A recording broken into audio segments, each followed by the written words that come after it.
రాజమండ్రి కల్తీపాల ఘటనకు సంబంధించి ఇప్పటి వరకు 9 మంది ప్రాణాలు కోల్పోయారు. మరో 8 మంది వెంటిలేటర్పై ఉండి చికిత్స అందుకుంటున్నారు. ఇంత జరుగుతున్నా సరే అసలు ప్రభుత్వం ఇప్పటిదాకా ఏవైతే బాధితుల దగ్గర నుంచి తీసుకుందో శాంపిల్స్ ఇంతవరకు దానికి సంబంధించిన ల్యాబ్ రిపోర్ట్ కూడా రాలేదు. కేవలం రీనల్ ఫంక్షన్ ప్రాబ్లంకి మాత్రమే వైద్యం జరుగుతుందని బాధితులు అయితే తీవ్ర ఆందోళన వ్యక్తం చేస్తున్నారు. దీని గురించి మాట్లాడడానికి వైఎస్ఆర్సీపీ నేత అదేవిధంగా డాక్టర్ గూడూరు శ్రీనివాస్ ఉన్నారు. సార్ చెప్పండి, అసలు ఇప్పుడున్న పరిస్థితిని ఎలా చూడొచ్చు? రోజుకొకరు చనిపోతున్నారు వెంటిలేషన్ మీద ఉన్న వాళ్ళు కూడా. ఇప్పటిదాకా దాదాపు 9 మంది చనిపోవడం జరిగింది. ప్రభుత్వం ఇంతవరకు అసలు ఆ శాంపిల్స్ ల్యాబ్ రిపోర్ట్ ఎందుకు ఇంత జాప్యం జరుగుతుంది? ఒకవేళ ఆ రిపోర్ట్ వస్తే ఏ రకమైన చర్యలు తీసుకోవడానికి అవకాశం? అంటే పాల కల్తీ అనేది సాధారణంగా సర్వసాధారణం. సాధారణంగా నీరు కలుపుతారు, కొంచెం ఆయిల్ కొన్ని కలుపుతారు. కానీ యూజువల్గా ఇంటెన్షనల్గానే చేస్తారు. ఇది యాక్సిడెంటల్ పాయిజనింగ్ అనేది వెరీ రేర్. ఇంటెన్షనల్గా డిమాండ్ ఎక్కువ ఉన్నప్పుడు డిటర్జెంట్స్, యూరియా ఇలాంటివి కలిపేసి కృత్రిమ పాలు తయారు చేసి ప్రజల జీవితాలతో ఆటలాడుకుంటారు ఈ వ్యాపారులు. సో యాక్చువల్గా మన జరిగిన సంఘటనలో ఇప్పటివరకు 8 మంది అఫీషియల్గా చనిపోయారు.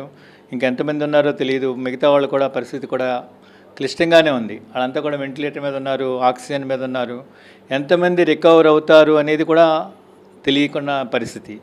కానీ ఇప్పటివరకు ఎక్కడ జరిగింది కల్తీ, ఎక్కడ జరిగింది, ఏం కలిసాయి అనేది ల్యాబ్కి పంపించామన్నారు. కానీ ఇప్పటివరకు ల్యాబ్ రిపోర్ట్ ఎక్కడ కూడా పబ్లిక్ డొమైన్లో కూడా ఎక్కడ పెట్టలేదు.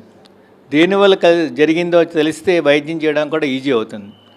మా టీచరు, నెఫ్రాలజిస్ట్ రవిరాజు వీళ్ళంతా కూడా వైద్యం చేస్తున్నారు. కాకపోతే ఎగ్జాక్ట్గా ఏం జరిగింది, అక్కడ యూరియా కలిసిందా, డిటర్జెంట్ కలిపారా, లేదంటే ఎథిలిన్ గ్లైకాల్ అంటున్నారు. ఏదనేది నిర్ధారణ ఇంకా ఇప్పటివరకు చేయలేదు. ఇంత జాప్యం ఎందుకు జరుగుతుంది? ప్రభుత్వం ఏమైనా దాన్ని దాస్తుందా? సో మీరు ఇలాంటివన్నీ కూడా బయట పెడితే వైద్యం చేయడానికి ఈజీ అవుతుంది. ఈ కఠినమైన చర్యలు ఉండాలి. ఫుడ్ అండ్ అడల్టరేషన్ యాక్ట్ ఉంది. ఎక్కడ కూడా ఈ అధికారులు ఎక్కడ కూడా తనిఖీ చేస్తున్న దాఖలాలు కూడా ఎక్కడ కూడా కనబట్టలేదు. ఇక్కడ రాజమండ్రిలో ఎక్కడ చేయట్లేదు, కానీ ఎక్కడ చేస్తున్నాం అని టీవీలో వస్తున్నాయి. అవి చూసి నాకు నవ్వు వస్తుంది. ఎందుకు రాజమండ్రిలో ఎందుకు చేయట్లేదు మీరు? ఇప్పుడు ఈ మొత్తం సంఘటన చూసుకుంటే బాధితులంతా కూడా ఆసుపత్రులు చికిత్స పొందుతున్నారు. మొదటి రోజు ఇప్పుడు దాదాపు 12-13 రోజులు కూడా అయిపోయింది. వెంటిలేటర్ మీద ఉన్నారు, డయాలసిస్ చేస్తున్నారు. వెంటిలేటర్ మీద డయాలసిస్ రోజుకు ఒక్కొక్కరు అయితే చనిపోతున్నారు. అసలు దీనికి సంబంధించి ఇతర ప్రాంతాలకు పంపించి ఇంకా మెరుగైన చికిత్స అందించే అవకాశం ఉంటుందా, లేకపోతే ఎక్కడైనా సరే ఇదే పరిస్థితి? అంటే ఈ వైద్యం అనేది ఎక్కడైనా ఒకటే. రాజమండ్రిలో కూడా మెరుగైన వైద్య సదుపాయాలు ఉన్నాయి. కాకపోతే కల్పరేట్ ఏంటనేది తెలిస్తే వైద్యం చేయడం ఈజీగా ఉంటుంది. ఈ కల్పరేట్ అనేది ఏంటి అనేది ప్రభుత్వం దాస్తుంది. ఎందువల్ల దాస్తుందో తెలియదు. ఎవరిని కాపాడడానికి చేస్తున్నారో తెలియట్లేదు. సో ఇప్పటికైనా సరే ల్యాబ్ రిపోర్ట్లు బయటకు పెట్టి దీనివల్ల ఎలా జరిగింది, దీనివల్ల రేనల్ షట్ డౌన్ అయింది, దీనికి మెరుగైన వైద్యం అందిస్తాం అంటే ఇక్కడ రాజమండ్రిలో అన్ని సదుపాయాలు ఉన్నాయి. అయినా కూడా ప్రజలు రోజుకొకరు చనిపోతున్నారు. సో ఇది చాలా దారుణమైన విషయం. ప్రభుత్వం ఏం పట్టించుకోవట్లేదు.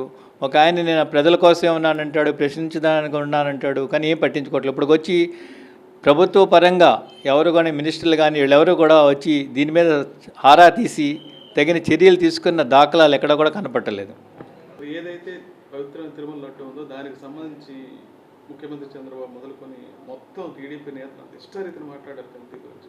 ఇప్పుడు అదే బూమరాంగ్ అయ్యే పరిస్థితి ఉంది. దాని మీద అసలు మాట్లాడే పరిస్థితి కూడా ఇప్పుడు అధికార పార్టీకి లేకుండా పోయింది. ఎలా చూడొచ్చు సార్? ఈ మతాన్ని అడ్డంగా పెట్టుకుని జగన్మోహన్ రెడ్డి గారి మీద బురద జల్లాలనే ప్రయత్నం తప్ప ఇందులో ఏమీ లేదు.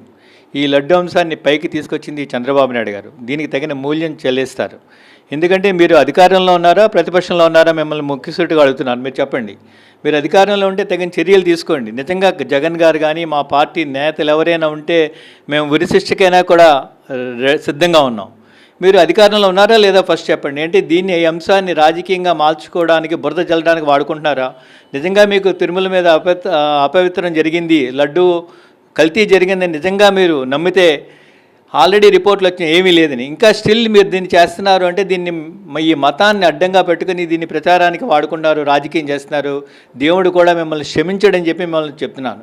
మీరు నిజంగా అధికారంలో ఉన్నట్టు మీరు భావిస్తే మీరు ఎటువంటి చర్యలైనా తీసుకోండి. మీరు గతంలో కూడా అంతే. మీరు ఎప్పుడంటే దీని ప్రతిదాన్ని రాజకీయంగా ఎలాగా మలుచుకోవాలని చెప్పి చూడడం తప్ప నిజంగా ఆ కేసు మీద దృష్టి పెట్టరు. వివేక హత్య కేసులో కూడా మీరే అధికారంలో ఉన్నారు. అప్పుడు ఎందుకు చేయలేదు? ఇప్పుడు వచ్చి జగన్ చేశాడు, ఆ చిన్నాన్ని బతిమార్చాడు, ఈ పిచ్చివాగుడు మాట్లాడుతున్నారు. ఇదంతా తప్పు. మీరు సీనియర్ రాజకీయ నాయకులు, మీరు నిజంగా నిబద్ధత, నిజాయితీ ఉంటే కనుక ఈ తప్పు చేసిన వారిని ఎవరైనా సరే, మా పార్టీ కాదు ఏ పార్టీలో ఉన్నా సరే, ఉరిశిక్షకైనా రెడీ, మేము సిద్ధంగా ఉన్నాం. మీరు నిజంగా మీరు అధికారంలో ఉన్నట్టు భావిస్తే కనుక తగిన చర్యలు తీసుకోవాలి.